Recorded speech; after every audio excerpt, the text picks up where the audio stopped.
Okay everyone, it's the moment you've maybe been waiting for, where we're actually going to turn these gift tags into gift tags, and I'm also going to, because you can also make these into ornaments if you want to, although I would suggest getting plastic sleeves if you want to do that, or I tried using Mod Podge type stuff and I'm gonna see what happens with that. I used the drawing I like the least for that.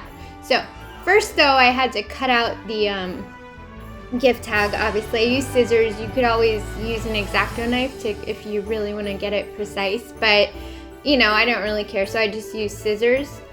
And so then the best thing to do, because you have that little hole obviously, and I don't even know how you would get that out with scissors.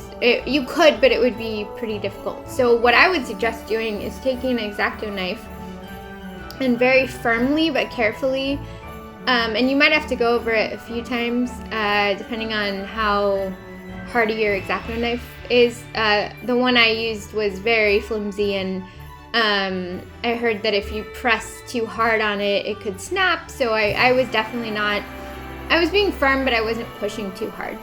And I had to go over it a few times, but then I actually used one of my pencils to pop out the little hole. And so anyway, that's what I did. Very carefully too, don't hurt yourself. Be careful around knives always. X-Acto knives can be really, really sharp. So I think I was trying to punch it out, and then I just ended up using a pencil to punch it out. And got my hole, as you can see. And then I took some gold string, you know, cut a piece off, and used that to create the gift tag. And as you'll see shortly,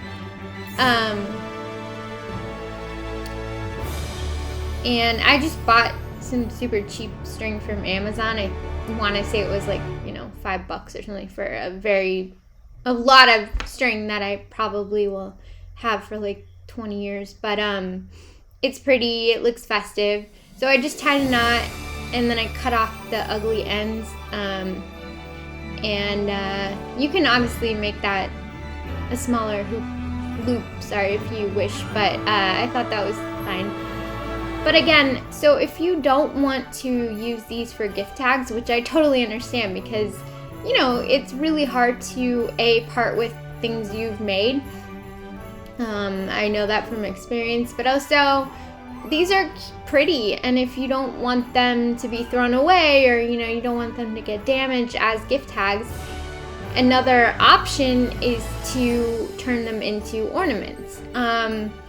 And so because I don't have plastic sleeves, I, you know, again, decided to try using some Mod Podge type stuff. I'll show you what it is in a little bit. But basically, yeah, that's what I was doing.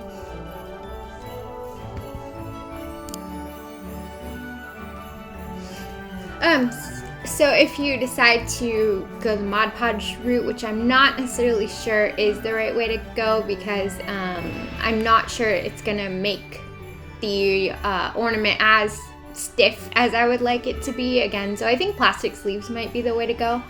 It cures for 48 hours, so I'm planning on checking it tomorrow to see what happened. But this is how you would do it. You would just paint. And I would recommend only painting one side. My coffee had not kicked in yet, and I was like, oh yeah, I can totally just paint both sides. It was really stupid, and when I checked it just a bit ago, it was actually stuck to the cardboard, and I pulled it off and some of the paper came off. And so yeah, just paint one side at a time, and maybe be, you know, more cautious than I was. That being said, I, again, think it just might not be stiff enough to actually be like a lasting ornament. So we'll see. But you might also be able to do this with the ones you decide to make into gift tags, if you want them to be a little more hardy.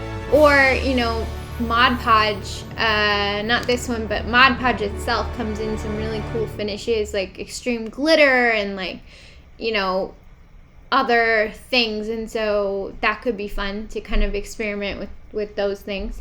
But I would not do it the way I did it because now I have to see what happens. But anyway, I hope you enjoyed that. I hope that was helpful. Let me know if you make any ornaments and how they turn out, etc. Yeah, thanks for watching.